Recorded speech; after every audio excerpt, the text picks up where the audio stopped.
dinihim, daripada kesedapan pandangan mereka, daripada kesedapan pandangan mereka. Ma yusjilhum ar-ru'yatihim, tiada menyibukkan akan mereka daripada penglihatan mereka. Memandang Allah secara iyanan itu tidak akan menyibukkan mereka daripada pandangan mereka linufusi bagi diri mereka sendiri. Fala yakunu lahum minal asya'i, maka tidak ada bagi mereka daripada suatu wasyatun, kegelisahan, wala yakhshawna minha, dan mereka tidak takut karenanya. Apa yang tidak takuti? Fitnatan, tidak takut fitnah. Li'annaha faniyatun, karena fitnah itu toh akan hilang dan binasa. Mutalasiyatun bihadal itibar, dia akan berleleh dengan pandangan-pandangan ini, akan menjadi artinya tidak akan kelihatan lagi. Ini adalah sebagai kelanjutan daripada yang sudah dibahas begitu panjang lebar oleh syarih tentang al-ghafilu idza asbaha yanzuru madza yaf'alu wal akilu yanzuru madza yaf'alu Allah bihi. Orang yang dikatakan lali itu adalah orang yang selalu berpikir apa yang akan ia lakukan besok, apa yang akan ia lakukan nanti, apa yang akan ia dapatkan nanti secara pribadi oleh pribadinya dengan ikhtiarnya sendiri. Ini orang ghafil, orang yang lupa. Sedangkan orang yang cerdas, yang jenius selalu mengatakan apa yang Allah lakukan buat diri saya nanti, apa yang Allah akan atur bagi diri saya nanti. Jadi selalu dia pasrah total kepada Allah. Itu dengan begitu panjang lebar disarahkan oleh al-musannif sebagai syarih. Maka kini kita sampai kepada hikmah yang panjang tetapi sedikit dia bahas. Nah, di sini ada dua klasifikasi manusia yang sedang menjalani suluk. Pertama adalah yang termasuk dalam kategori ubad dan zuhad. Kemudian yang kedua yang termasuk dalam kategori al-muhaqqiqun dan al-arifun. Karena kan tasawuf itu secara garis besarnya dibagi dua. Ada yang dikatakan tasawuf amali, ada yang dikatakan tasawuf nazari. Tasawuf amali itulah kaum ubad. Jadi syariat dilakukan secara tuntas dengan sepenuh-penuh perhatian ke syariatnya. Kemudian pelaksanaan daripada apa yang dia ketahui daripada syariat itulah tarekat. Jadi tasawuf amali itu adalah syariat dan tarekat. Sedangkan tasawuf nazari itu adalah hakikat dan marifat. Jadi kalau tasawuf nazari itu dia kelihatannya tidak begitu banyak melakukan syariat, tidak banyak melakukan wirid seperti yang dilakukan oleh kaum tarekat. Dia melakukan hanya sekedar saja. Dia lebih banyak memokuskan akan ingat terus. Zikrul qalbi. Itu kalau yang tarekat nazari. Nah, tarekat nazari inilah yang dianut oleh Ibnul Arabi, oleh Abul Mansur Al-Hallaj, yang diturunkan kepada Ibnul Arabi dan di Indonesia terus dibawa oleh Hamzah Pansuri, kemudian kepada salah seorang kiai yang ada di Magetan, kemudian sampai kepada Sesiti Jenar. Ini tasawufnya adalah tasawuf nazari. Jadi lebih banyak berpikir, terus berusaha ingat, sehingga ketika mereka itu sudah sampai kepada zikir yang namanya sirul asrar dan zikir fana. Jadi zikir pertama kan kalau zikir yang biasa zikir lisan, kemudian yang kedua zikir qalb, zikir qalb. Nah, kemudian yang ketiga zikir sirrul asrar, dan yang keempat zikir ana. Kemudian keempat macam zikir ini, kalau yang tasawuf nazari itu yang diambil sirrul asrar, ya, zikir pana. Nah, sehingga nanti zikir dawamnya itu adalah bagaimana dia menghadirkan Allah, sehingga salat daimnya itu adalah bagaimana dia berupaya untuk tetap membuat Allah hadir di dalam hatinya. Itulah kalau yang menganut yang namanya tasawuf nazariyah.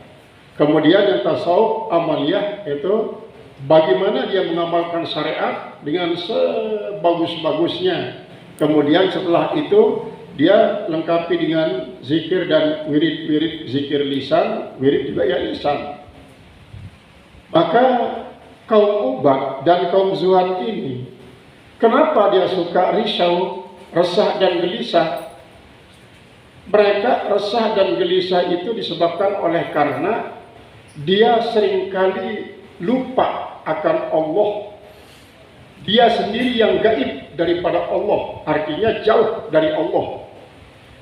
Dalam arti ketika dia melihat alam semesta ini, bukanlah membuat dia ingat kepada Allah, tapi justru dia terlena dengan keindahan alam yang dia saksikan.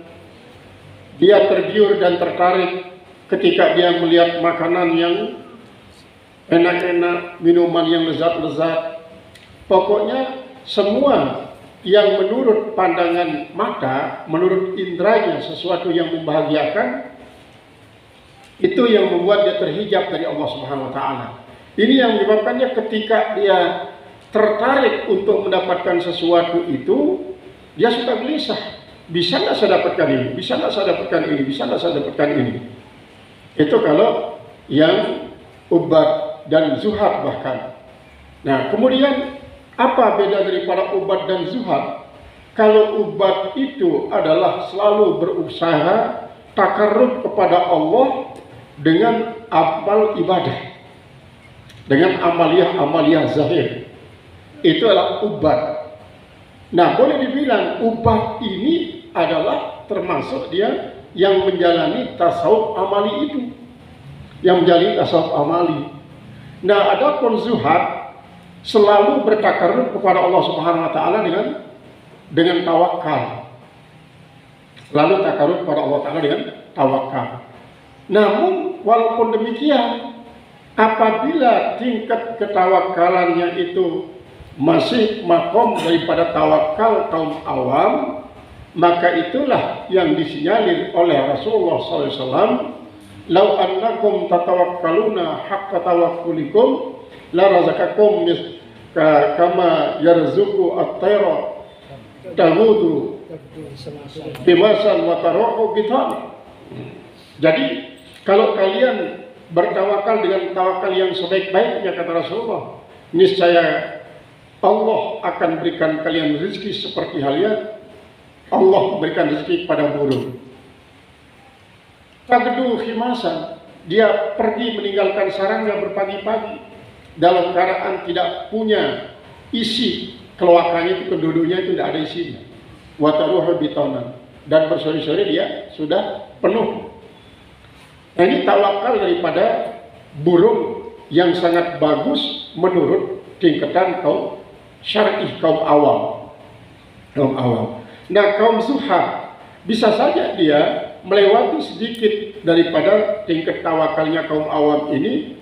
Buktinya dianggap masih bisa resah, masih bisa gelisah, khawatir dia kalau tidak mendapatkan apa yang ia inginkan.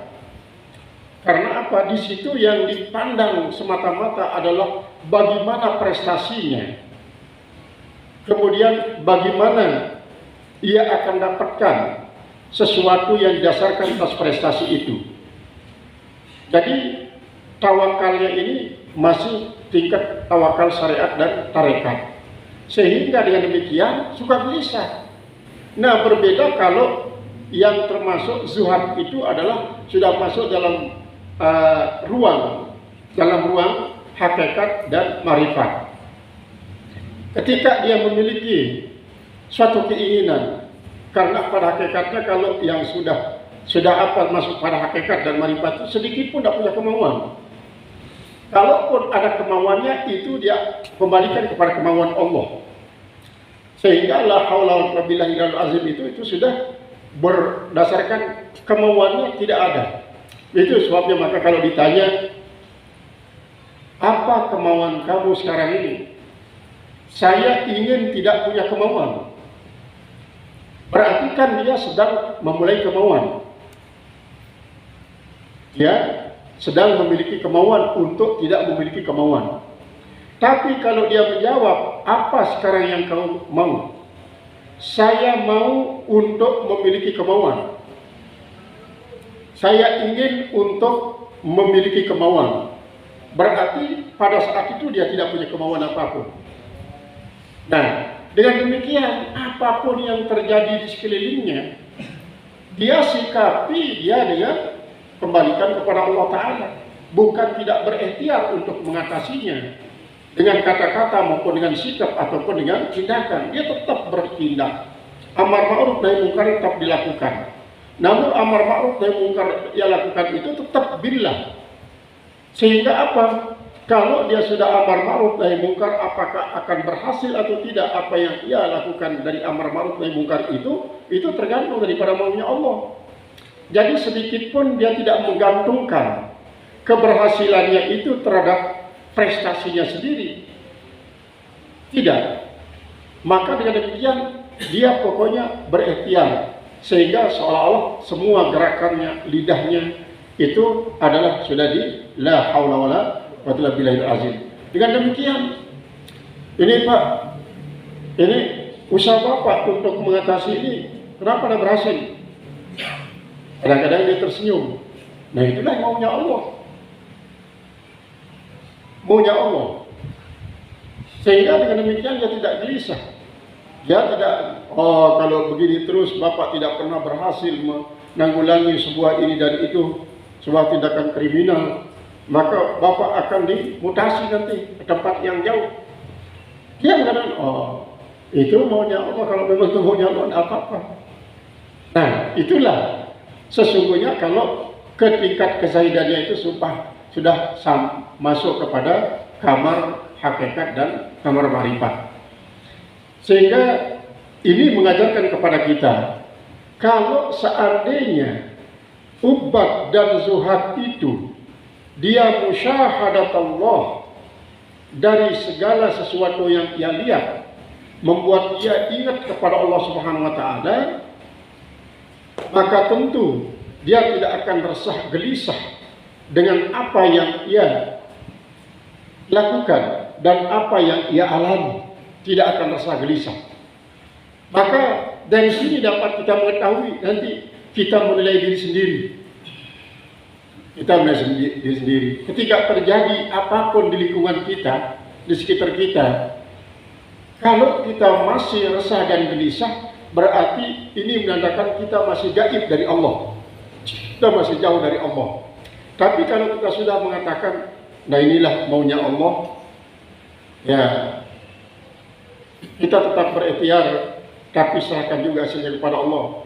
Berarti kita sudah masuk pada kamar yang namanya kamar hakikat dan kamar marifat. Qala al-musannif rahimahullah ta'ala, amaraka fi hadzal dari, Allah memerintah engkau pada negeri ini, di dunia ini maksudnya. Allah memerintahkan engkau pada dunia ini, bin nadri fi mukawwanatihi, dengan memandang pada alam ciptaannya. Silakan pandang alam semesta ini, silakan.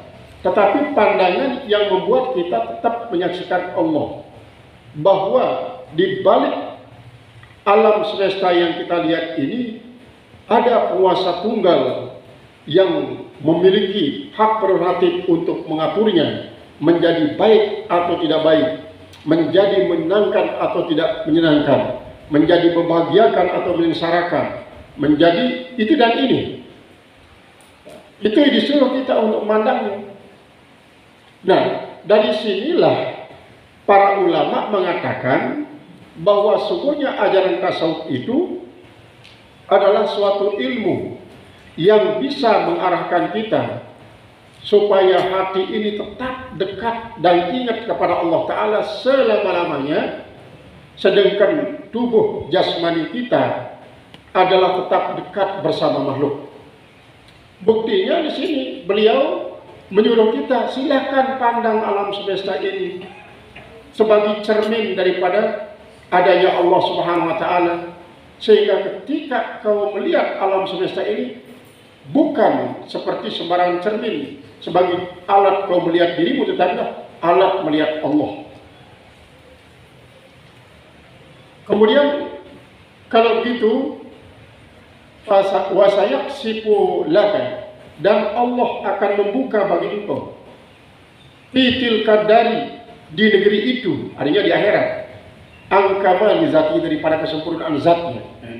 Kalau di dunia ini, alam inilah yang kita lihat.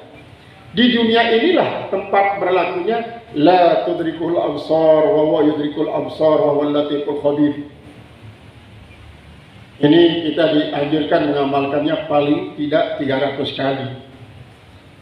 300 kali. Pernah salah seorang tokoh yang tua sudah diklaim paru-parunya ini sudah penuh dengan abu. Paru-parunya itu sudah hitam. Dia akan segera diangkat paru-parunya oleh dokter. Tapi tiba-tiba dia diilhami oleh Rasulullah SAW. Coba kau wiridkan ini 300 kali setiap pagi. 300 kali. La tudrikul absar wa yudrikul absar wa la tudrikul khabir. Kemudian nanti tutup dia dengan doa Nabi Ayub. Anni masadadru anta arhamur rahimin 100 kali. Akhirnya setelah beberapa hari dia wiridkan itu, yang diklaim oleh sebagian daripada ulama, dikatakan jantung surat Al-An'am. Ini jantung daripada surat Al-An'am ini. Maka dilihat paru-parunya itu kayak anak muda yang umur 30 tahun. Jadi sampai dokter pada heran, "Yok, kenapa bisa begini? Kemarin kita baru diperlihatkan hasil ronsennya. Diperlihatkan ronsen kemarin begini, kemarin kenapa sekarang tidak ada?" Barulah dia bercerita, saya begini. Barulah dokter itu semakin tajam dia untuk memperdalam agama Islam. Nah, ini adalah termasuk la tudrikul absar wa tudrikul absar wa latiful khabir.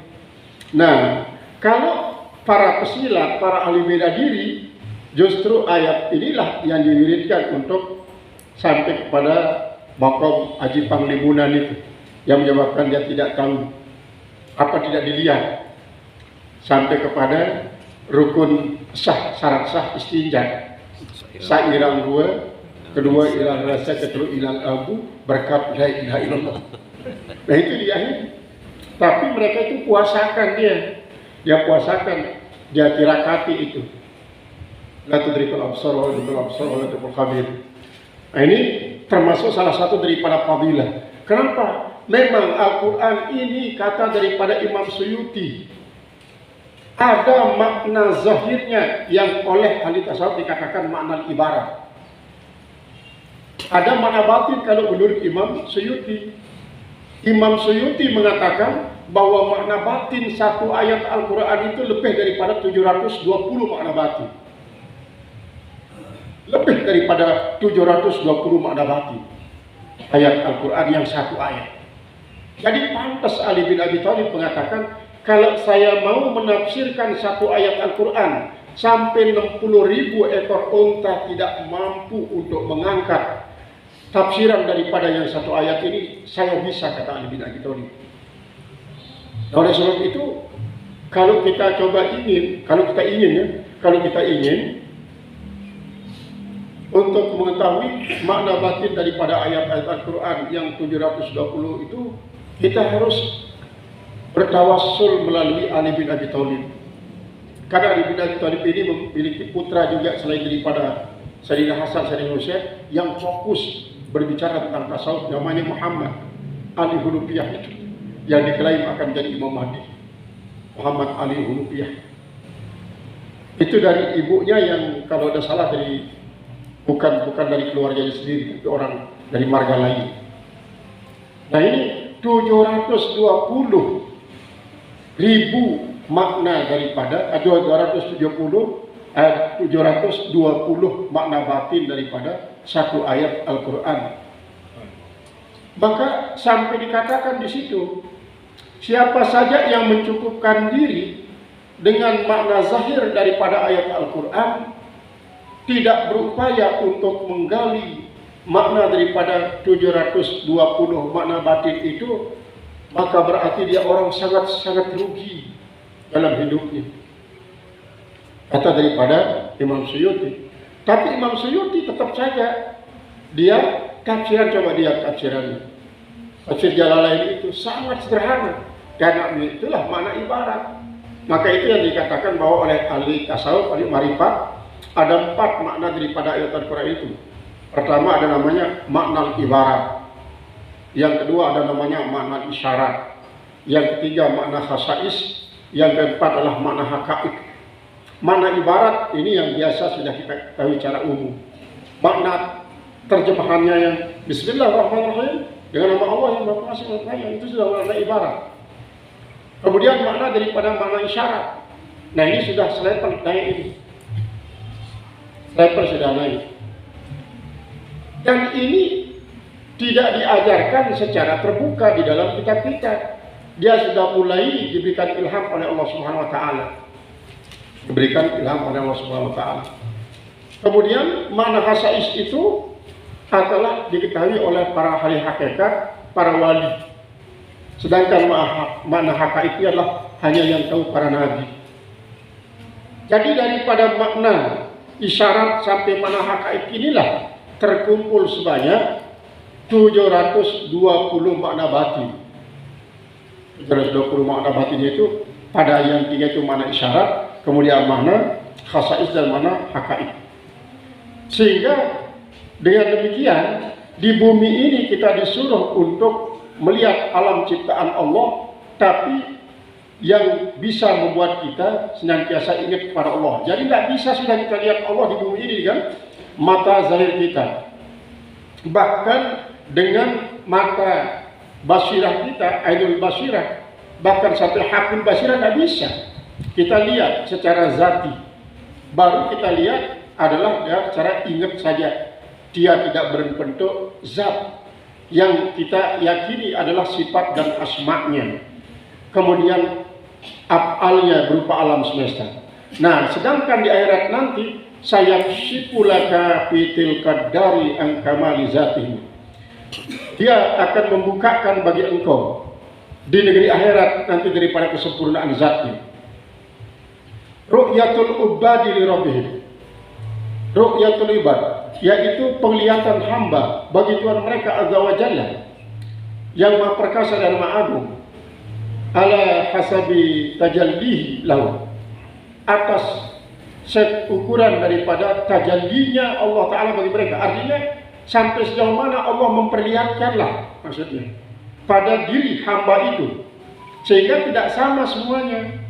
Ada yang begitu melihat alam ciptaan Allah, dia ingat Allah, kemudian sampai kepada menganggap bahwa semua ini tidak ada, yang ada adalah Allah, sehingga alam semesta ini adalah merupakan hakikat wujudullah. Tapi hadhihi dari, maka di negeri ini, maksud negeri dunia, yarawnahu zahiran, mereka akan melihat Allah nampak apa? Nampak yang mengingatkan fil mukawwanati pada alam semesta bi anwari, dengan sinar-sinar basairihim, dengan sinar-sinar basira mereka, dengan sinar-sinar basira mereka. Lamma tajallalahum min wara'i hijabiha, yaitu 5 tajallalahum, karena apa yang nampak bagi mereka min wara'i hijabnya, dari belakang dindingnya. Walidzalika, dan karena itulah amarahum, Allah menyuruh mereka binadri fiha, untuk memandang dan memandang padanya, pada itu si al-mukawana, pada alam semesta ini. Wa fid daril akhirati, sedangkan di negeri akhirat nanti yarawnaha muayanatan, mereka akan melihat akan Allah Ta'ala muayanatan bi anwari absarihim, yaitu dengan sinar mata mereka. Berarti itu yang disabdakan oleh Rasulullah di dalam Sahih Bukhari juga ada hadis itu. Sataranau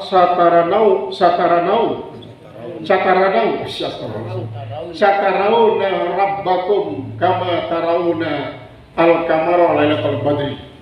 Satarawnahu, kalian akan melihat dia. Dalam riwayat yang berikutnya, satarawna rabbakum, kalian akan dapat melihat Tuhan kalian seperti kalian melihat bulan di malam bulan purnama, maksudnya nanti di akhirat, di dalam surga. Di sini katakan bi anwari absari, dengan sinar mata mereka, yang lensa mata, sudah mata yang ada mata kepala itu. Karena di situ sudah tidak ada hijab lagi, tidak ada hijab kita dengan Allah Subhanahu Wa Taala di surga. Nah, bagaimana kalau kita kaitkan dengan orang-orang yang memang seperti ini, seperti halnya Rabi Adawiyah.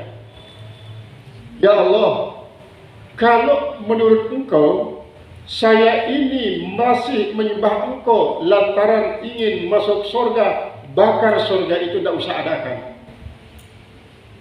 Kalau Engkau menganggap saya ini beribadah karena takut neraka, padamkan neraka itu.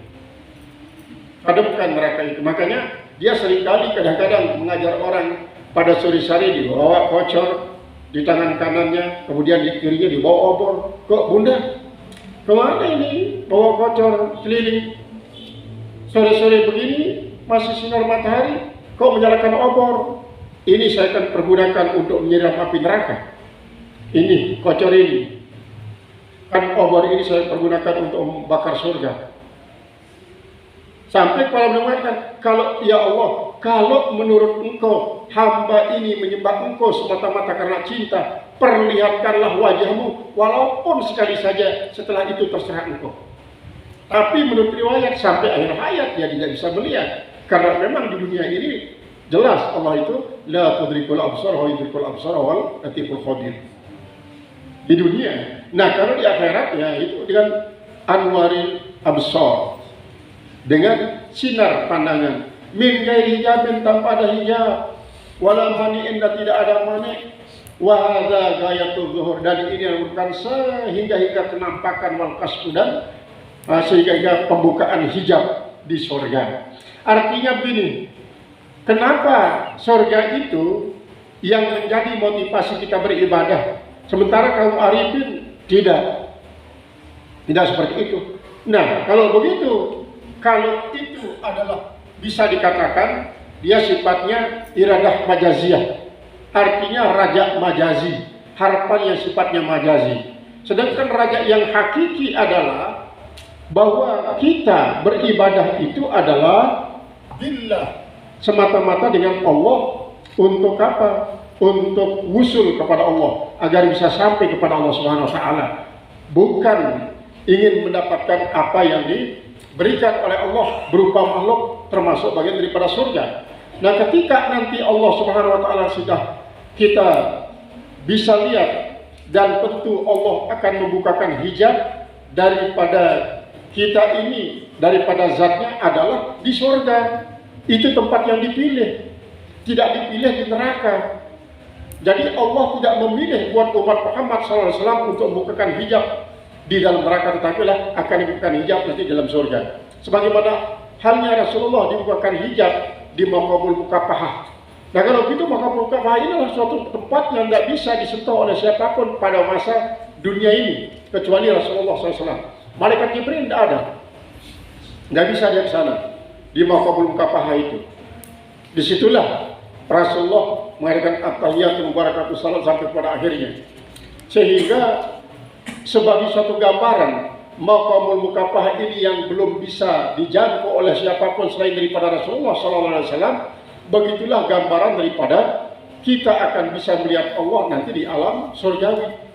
Di situ Allah tempat membukakan hijab. Itu makna daripada sayaksifuhum fitil kadar. Akan Allah akan membuka akan hijab itu buat mereka nanti di negeri akhirat. Qala al-musannif rahimahullah ta'ala